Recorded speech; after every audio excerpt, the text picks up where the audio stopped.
Alright, this is hopefully going to be a short video about my thoughts on the TMNT game, Mutants in Manhattan by Platinum Games. So I will start off by saying I'm a huge Platinum Games fanboy.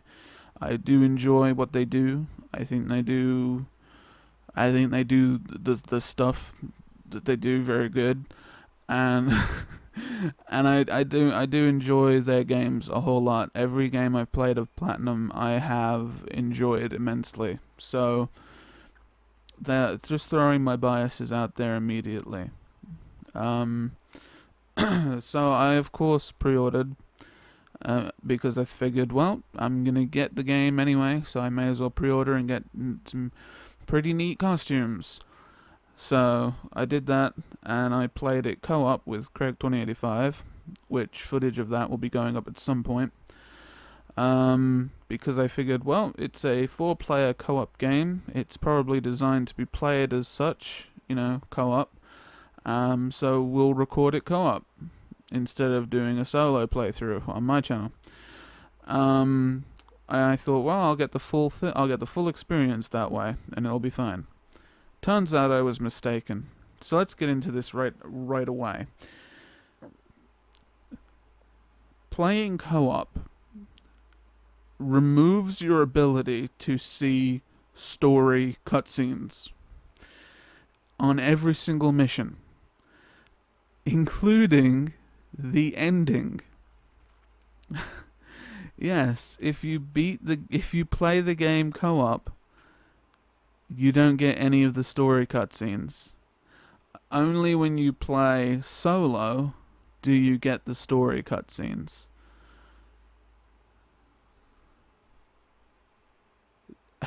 It's baffling.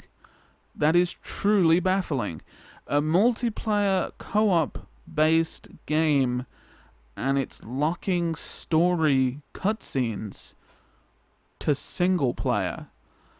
And then that opens up a new issue, that the AI are so incredibly... Their retardation is so acute and so...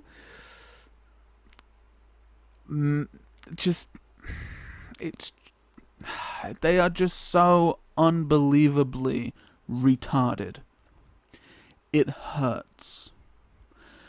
And it doesn't seem to matter what kind of AI mode you put them on. You can put them on cover me, or go all out, or suck a dick, or finger a ninja.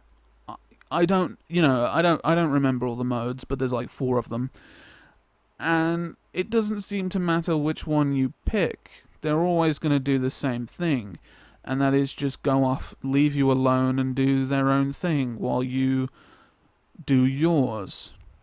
Which doesn't help, because really it should be, if you say, alright, all on me, let's do this, it should be like a concentrated effort on whatever enemy you're trying to kill, which becomes even more relevant when the enemies become hard as rock.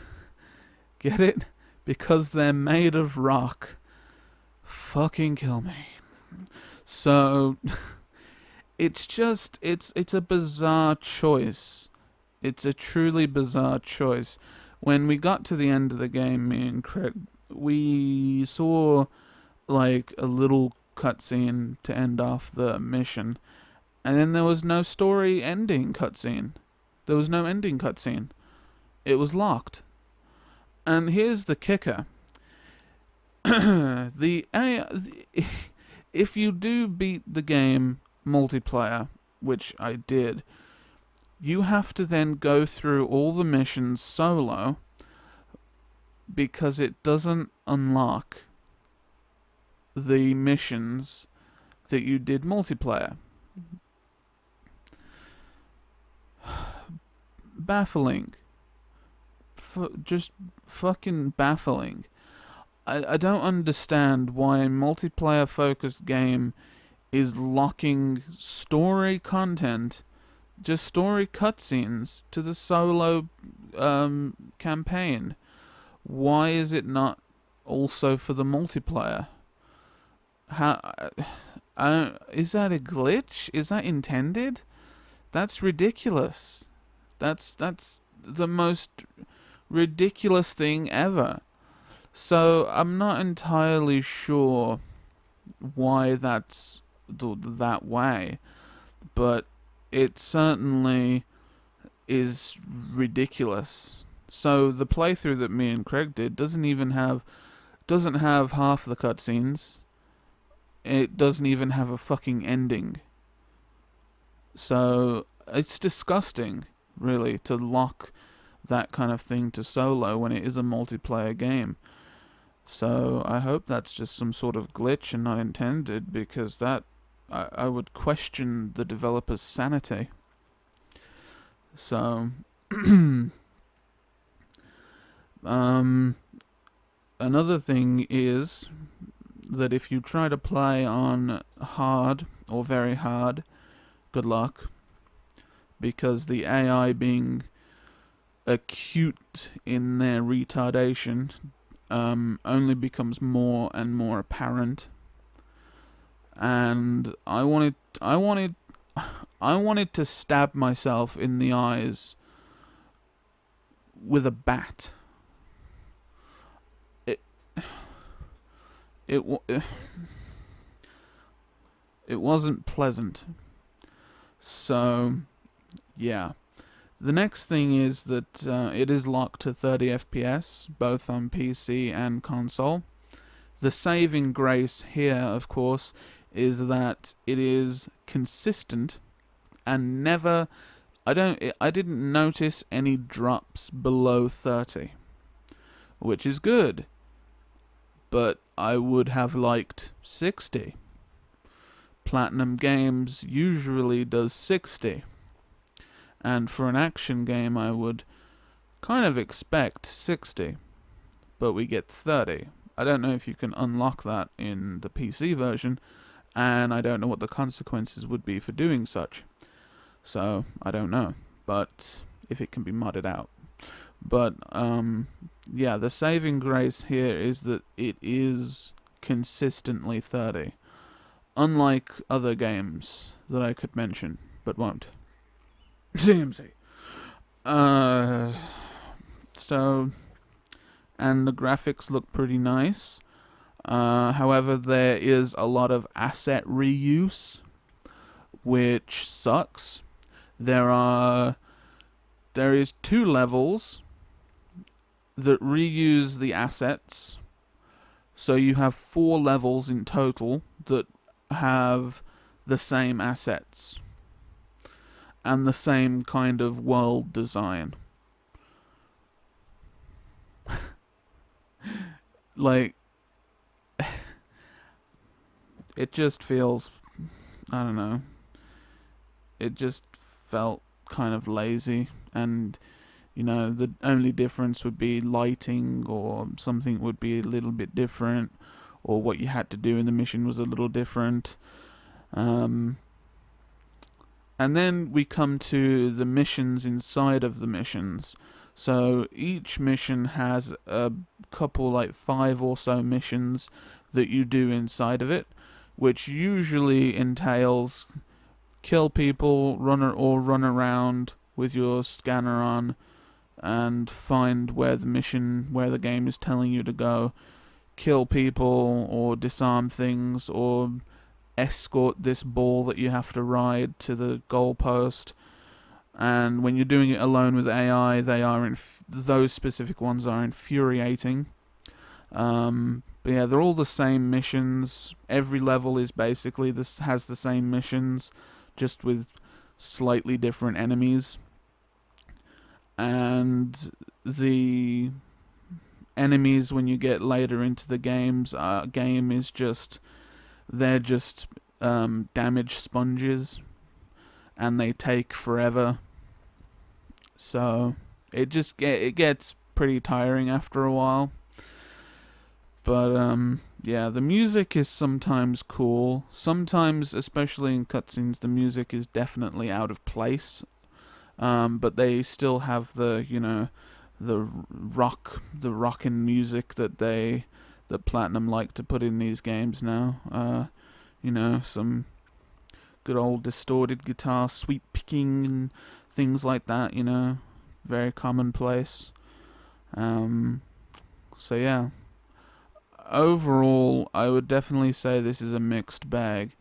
It's painfully average, and I don't believe that an average game is a bad thing, but there are fundamental choices with this that make it painfully average.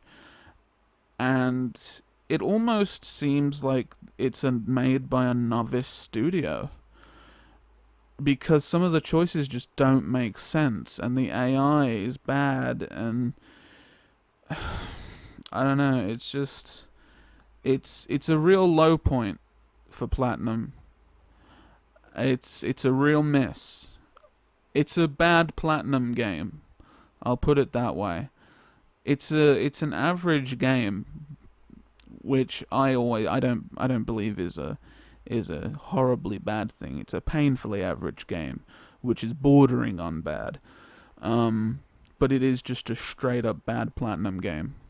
And this is bound to happen because Platinum Games' standard is so high that anything coming below that is going to seem real shit. And that's the case with this. When Platinum Games just puts out consistently quality stuff, putting out something that is below their standard quite significantly, it's taken as a bad thing. But so yeah, as a Platinum game, it's bad.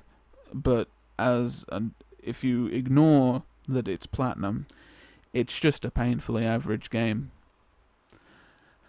And to be honest, there have been complaints about the length, that it's too short.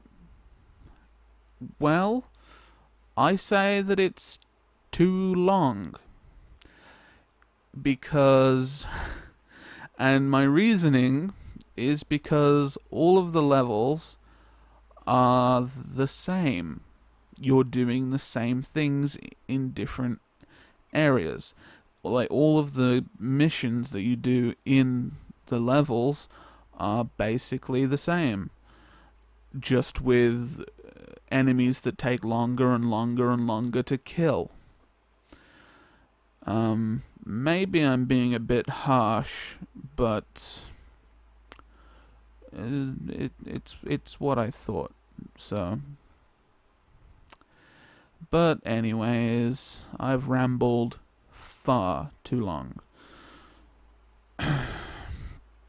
So, yeah, it's unfortunate, but I definitely don't think that this is. I definitely don't think that this is like a sign of things to come with Platinum Games. It's ridiculous to say that one game, spells doom for the future of Platinum. I think that this is just a misstep, and I think they're gonna get their shit together. Perhaps not do any more Nickelodeon games. Maybe stay away from Nickelodeon for a little while, and just focus on making their good shit.